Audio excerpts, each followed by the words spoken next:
বরণ ডালাটা যে কোথায় রাখলাম? এক্ষুনি পাত্রপক্ষ এসে যাবে। ওরা বরণ ডালা সাজিয়েছে তো? এই প্রিয়ম, প্রিয়ম! প্রিয়মকে ডাকছো? প্রিয়ম তো সঞ্জিতার কাছে আছে। ও, এই জানো, পাত্রপক্ষ ফোন করেছিল, ওরা এক্ষুনি রওনা দেবে। কি হলো, কি দেখছো? দেখছি না শালঙ্কারা, খুঁজছি। কি খুঁজছো? খুঁজছি কিছু প্রশ্নের উত্তর। প্রশ্ন? এই প্রশ্নটা শুধু আমার নয় শালঙ্কারা, পরিবারের সকলের। আমার মেয়ের বিয়ে হচ্ছে কার দানে, কার দয়ায়? কারোর দয়া নয় বাবা, কারোর দয়া নয়। এই নিন। কি কি এটা? টাকা। কিসের টাকা? আমি বলেছিলাম না আমি টাকা দেব, তার বেশিরভাগ টাকাই এখানে আছে। টিভি, ফ্রিজ, গাড়ি বুকিং এর টাকা, ফ্ল্যাট বুকিং এর টাকা, সমস্ত টাকা এখানে আছে বাবা, ক্যাশ। বাবা, আমি কখনো চাইনি অন্যের থেকে কোনো জিনিস নেব। এটা আমি প্রমিস করেছিলাম, আমার কমিটমেন্ট ছিল, আর সেটা আমি পূরণ করব বাবা। তার জন্য আমি প্রাণপাত করে দিয়েছি, ডে নাইট কাজ করেছি মডেলিং এ। কিন্তু প্রিয়ম, এই যে সব দামি জিনিসপত্র, টিভি, ফ্রিজ, এইগুলো সব আমাদের বাড়িতে কে দিয়ে গেল কিছু জানি না তো। বাড়ির সামনে গাড়িটা দাঁড় করিয়ে রেখেছে। আর এগুলো বুকিং নয়, এগুলো বুকিং নয়, ক্যাশ টাকা দিয়ে কেনা। আমি তো বুঝতে পারছি না। হ্যাঁ, ফ্ল্যাটের পজিশন নিয়ে নিয়েছে। এইসব ম্যাজিক ঘটছে কি করে, কি করে ঘটছে? আমি জানি না বাবা, আমি আমার কর্তব্য পালন করেছি, ব্যাস। আমি এইটুকুই বলতে পারি, আমার কর্তব্য থেকে আমি সরে দাঁড়াইনি। হ্যাঁ, কিন্তু প্রিয়ম, আমি একটা জিনিস কি গো শালঙ্কারা, চুপ করে আছো কেন? তুমি কিছু বলবে না? কি বলবো? আশ্চর্য! আমি যে শালঙ্কারাকে চিনি, সে কখনো অন্যের দয়ায় বাঁচে না, অন্যের দান নেয় না।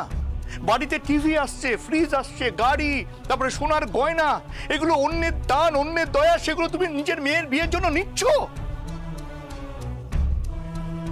আমাদের মেয়ের বিয়ে? আমি বিশ্বাস করি না শালঙ্কারা, আমি বিশ্বাস করি না যে শালঙ্কারা ব্যানার্জি নিজের ইগো, নিজের অহং, নিজের আত্মমর্যাদা, নিজের সত্তা বিক্রি করে দিয়ে নিজের মেয়ের বিয়ের জন্য অন্যের দান গ্রহণ করছে। আমি বিশ্বাস করি না। আমি তো জানি না, আমি তো জানি না যে এসব কে দিয়েছে। আশ্চর্য! তুমি জানোই না কে দিয়েছে, অথচ সমস্ত জিনিস তুমি নিজে হাতে গ্রহণ করছো, কিচ্ছু বলছো না। তাছাড়া উপায় কি? এক্ষুনি পাত্রপক্ষ এসে যাবে, তখন আমি কি করব বলো? তখন আমি কি করব? ওরা যদি এসেই আমাকে জিজ্ঞেস করে যা যা কথা হয়েছিল সেগুলো সব অ্যারেঞ্জ করেছেন তো? আমাদের পুরো পরিবারকে কিন্তু আমরা সে কথা বলেছি। বলো তখন আমি কি করব? দেখো, ওরাও তো আমাদের মেয়ের নামে গাড়ি বুক করেছে, ফ্ল্যাট কিনে দিয়েছে, পর পর সঞ্জিতাকে গয়না দিয়ে যাচ্ছে। দেখো, সমানে সমানে বিয়ের কথা বলেছিলেন, ওরা সমানে সমানে বিয়ের কথা বলেছিলেন, সেখানে তো আমি চুপ হয়ে গেছি। শালঙ্কারা, তুমি সত্যি সত্যি চুপ হয়ে গেছো নাকি? বলতে চাইছো তুমি? না, কিছু না। আমার একটা অদ্ভুত সন্দেহ হচ্ছে। যদি তুমি একটার পর একটা ঘটনা মিলিয়ে দেখো, তাহলে দেখবে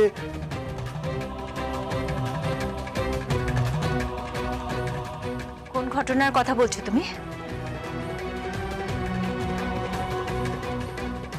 তুমি কিচ্ছু বুঝতে পারছো না? হ্যাঁ, কিচ্ছু বুঝতে পারছো না শালঙ্কারা? চুপ করে আছো কেন? বলো। ছিলাম এই বাড়ি থেকে গায়েব হয়ে গেল, হ্যাঁ, নিখোঁজ হয়ে গেল। পুলিশ ইনভেস্টিগেট করছে, সংকল্প তন্ন তন্ন করে ঝিলমকে খুঁজে বেড়াচ্ছে, চেষ্টা করছে খুঁজে বের করার। ঝিলম বেঁচে আছে না মরে গেছে আমরা কেউ কিচ্ছু জানি না। আর আশ্চর্য, তুমি নির্লিপ্ত। হ্যাঁ, আমি অবাক হয়ে যাচ্ছি এটা দেখে যে শালঙ্কারা ব্যানার্জি নির্লিপ্ত। শিলাই টেক্সটাইলের সমস্ত অর্ডার হাতছাড়া হয়ে গেছে, তারপরেও তুমি নির্লিপ্ত শালঙ্কারা। উত্তর দাও, চুপ করে আছো কেন? কেন কেন? বড়মা, বড়মা, বড় বাবু। হ্যাঁ বল, বর এসে গেছে গো। বর এসে গেছে? হ্যাঁ হ্যাঁ, বর এসে গেছে। চলো চলো তোমরা সবাই। চলো। এই প্রিয়ম, চলো, বর এসে গেছে, বরণ করতে হবে তো। চলো চলো, এসো। হ্যাঁ। ফ্রেঞ্চ,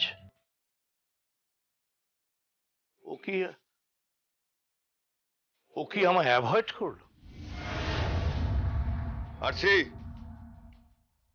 বাবা, হঠাৎ ধুতি পাঞ্জাবি পরেছো? হ্যাঁ, প্রিয়ম বারবার করে বললো তাই। তুমিও চুপ করে বসে থেকো না, যাও শাড়ি গয়না পরে সেজে গুজে নিচে এসো। আরে অ্যাটলিস্ট প্রিয়ম আর বৌদির পাশে গিয়ে দাঁড়াও। আমি পারবো না। পারতে তোমাকে হবেই। আর দেখো, প্রিয়ম যদি না থাকতো তাহলে এতক্ষণে আমি লকআপে থাকতাম, আর তুমি এ বাড়িতে বসে বাসন মাজতে, আর শালঙ্করা ব্যানার্জি আমাদের দুজনের ওপর ছড়ি ঘোরাতো। কথাটা বোঝার চেষ্টা করো। তাও আমি পারবো না। পারতে তোমাকে হবেই। আসছি, যাও আলমারিতে শাড়ি গয়নাগুলো আছে, ওগুলো পরে নিচে এসো। দেখো, পাত্রের বাবা মা যদি কিছু জিজ্ঞাসা করে তখন কি বলবে? বাবা, হঠাৎ তোমার এত বিবেক জেগে উঠলো? না, সে বিবেক নয়, বুদ্ধি। দেখো আরশি, সিচুয়েশন খুব ক্রিটিক্যাল। কারণ বিয়ের পরে সংকল্প আমাকে থানায় ডেকে ইন্টারোগেট করবে, তারপর সংকল্প চেষ্টা করবে আমাকে লকআপে ভরতে।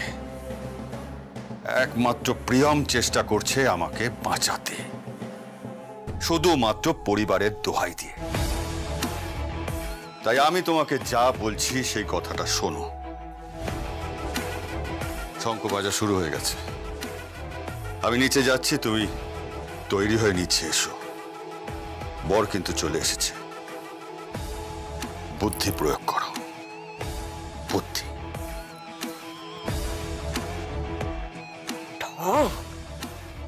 কখন যে পাল্টে যায় কে জানে। এখন শাড়ি পরো রে, গয়না পরো রে।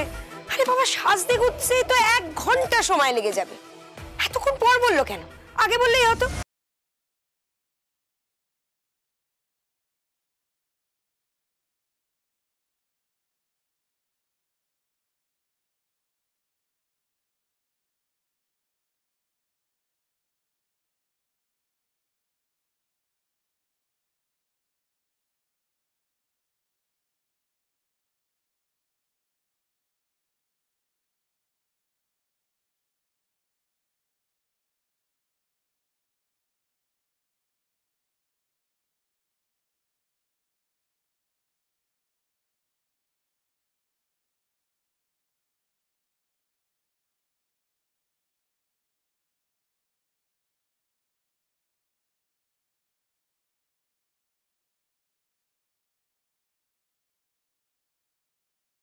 গয়নাগুলো কোথায় গেল?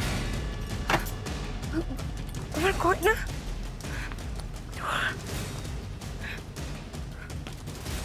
গয়নাগুলো কোথায় গেল? আমার গয়নাগুলো কোথায় গেল? গয়নাগুলো কোথায় গেল? আমার শাড়ি গয়না সব কোথায় গেল? কোথায় গেল আমার গয়না?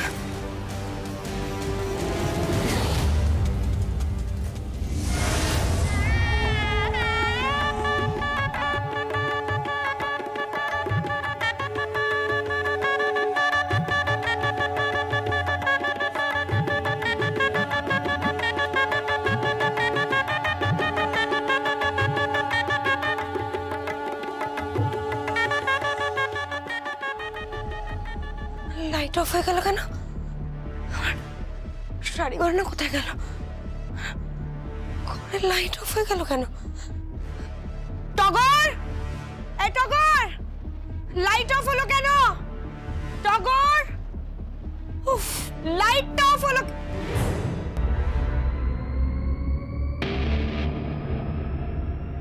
কে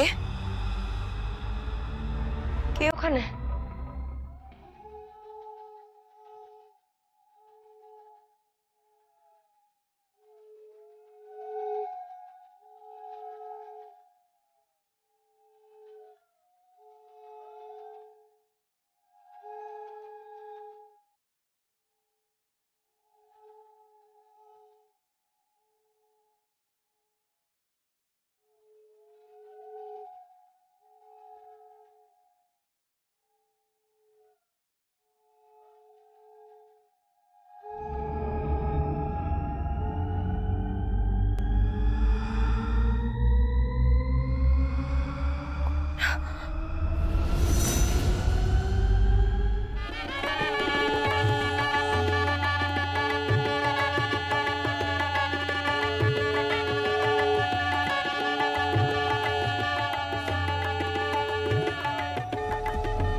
এই তো আমার গয়না।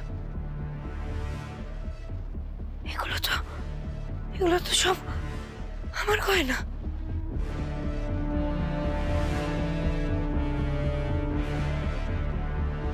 তো সব আমার গয়না। কে কে তুমি? কি হলো? উত্তর দাও। আমার গয়না পড়েছো কেন? কে তুমি? কি হলো?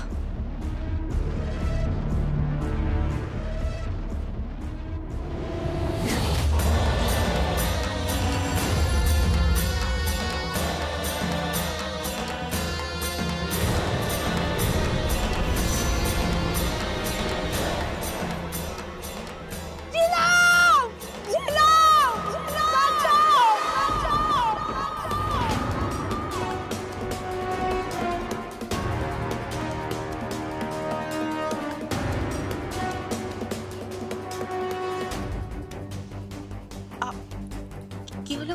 কার চিৎকার শুনলাম মনে হলো? কাকি মনে হচ্ছে।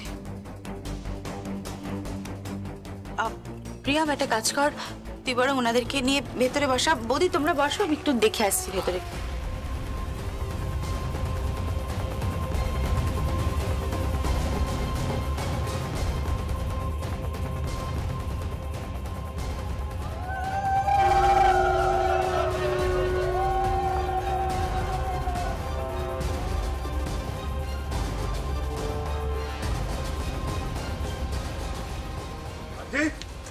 আরছি, দেখি ঘর অন্ধকার কেন?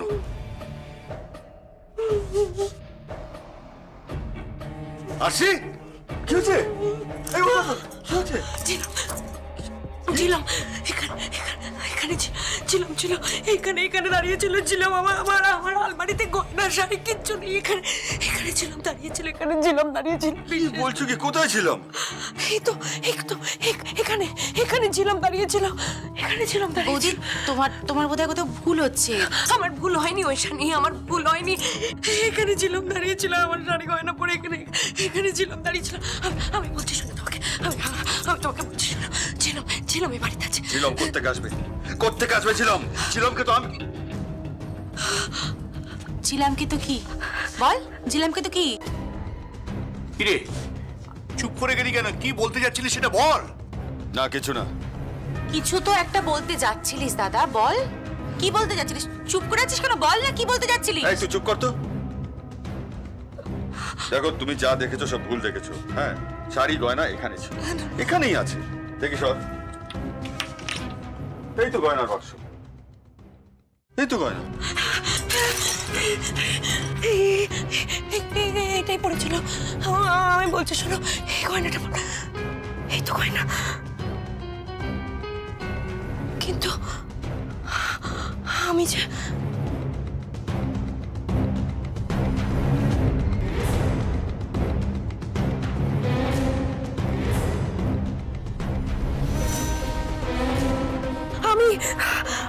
গয়নাটা, এই হারটা, আমার বাহুর থেকে আমার চুড়ি, আমার নেকলেস, এই হারটা, আমার শাড়ি সব পড়েছিল, বিশ্বাস করো, সব পরে এখানে দাঁড়িয়েছিল, ছিলাম পড়েছিল। তাহলে এগুলো এলো করতে, হ্যাঁ? সব সময় চিৎকার চেঁচামেচি, জেগে জেগে স্বপ্ন দেখো নাকি? সিনক্রিয়েট করো না, বাড়িতে বিয়ে আছে, যাও তাড়াতাড়ি তৈরি হয়ে চলে এসো। কি বলতে গিয়ে তখন থেমে গেলি সেটা বললি না তো? দেখ, অত কৌতূহল ভালো না, নিজের চরকায় নিজে তেল দে। আমি তো নিজের চরকায় তেল দেব, কিন্তু তোর তেল কিন্তু ফুরোবে, নিংড়ে নেবে। কে কে নিংড়ে নেবে? ওই যে তাকে তুই সারাক্ষণ ভয় পাচ্ছিস, ওই একজনই তো আছে, ঝিলাম গাঙ্গুলি। কি বলতে চাইছিস তুই?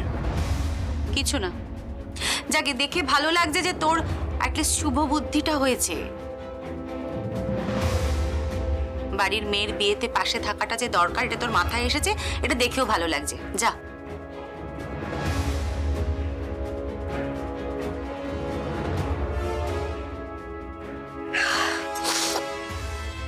আমরা তো পাশে না থাকলেও চলতো। মানে? মানে এবার কি, সবকিছুই তো এসে গেছে, গাড়ি, বাড়ি, গয়না, টিভি, সবকিছু তো এসে গেছে। আর পাশে থেকে কি বা হবে? প্রিয়ম কমিটমেন্ট করলো, আর কে এসে সেটা ফুলফিল করলো কে জানে। ঠিক তাই, আমাকেও না এই প্রশ্নটা কুড়ে খাচ্ছে এই প্রশ্নটা।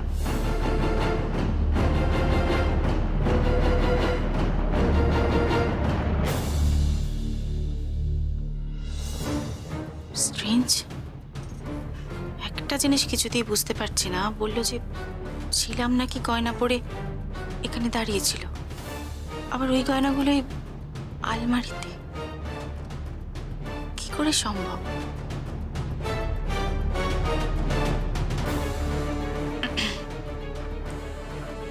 যাই হোক, তুমি তাড়াতাড়ি তৈরি হয়ে নাও, নিচে তো সবাই অপেক্ষা করছে, আর একটু পরেই কিন্তু বিয়ের লগ্ন শুরু। হ্যাঁ, তৈরি হয়ে চলে এসো।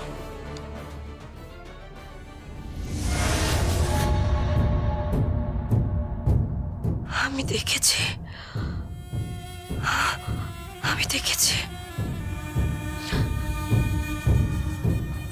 কিন্তু আলমারিতে গয়না, আমি ছিলাম কি ওখানে, দেখলাম আমার গয়না, আমার শাড়ি,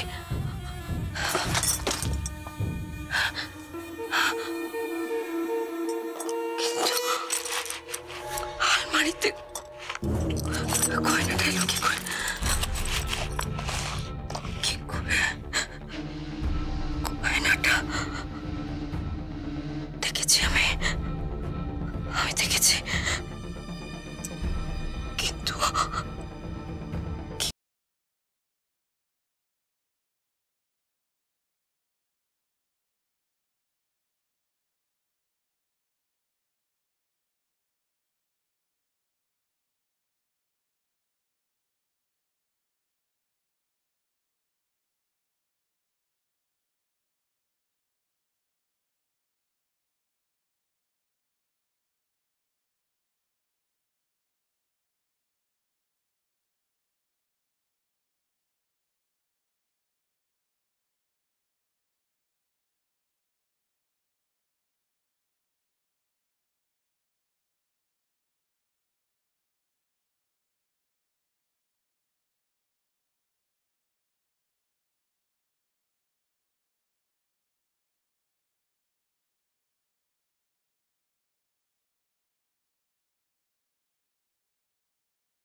আর আমাদের মেয়েটা আইবুড়ো হয়ে বাড়িতে বসে আছে। তোমার কথা ঠিক বুঝতে পারলাম। বুঝতে পারবে না। সংকল্প বিয়ের পরে তোমাকে থানায় নিয়ে যাবে, জেরা করবে, তারপর তুমি একটা ভুলভাল কিছু বলবে, বেফাস কথা বলবে, তোমাকে অ্যারেস্ট করবে।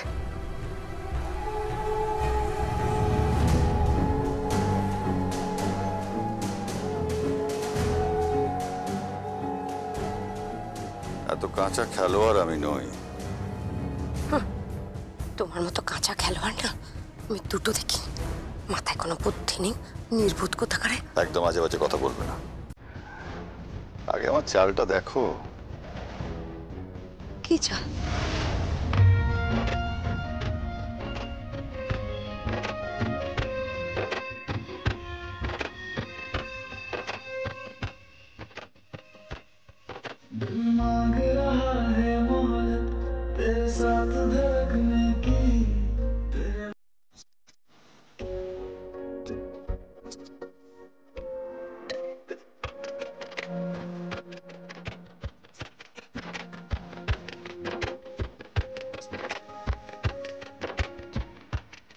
চাল উল্টো পড়বে আজ থেকে। মানে আমি তো তোমার কথা কিচ্ছু বুঝতে পারছি না। মানে না ওর বিয়ে হবে, না সংকল্প আমাকে জেরা করবে। কেন? কারণ এই কেসের ইনভেস্টিগেশন অফিসার অন্য কেউ। সংকল্পকে সরিয়ে দেওয়া হয়েছে রিলেটিভ বলে। তাহলে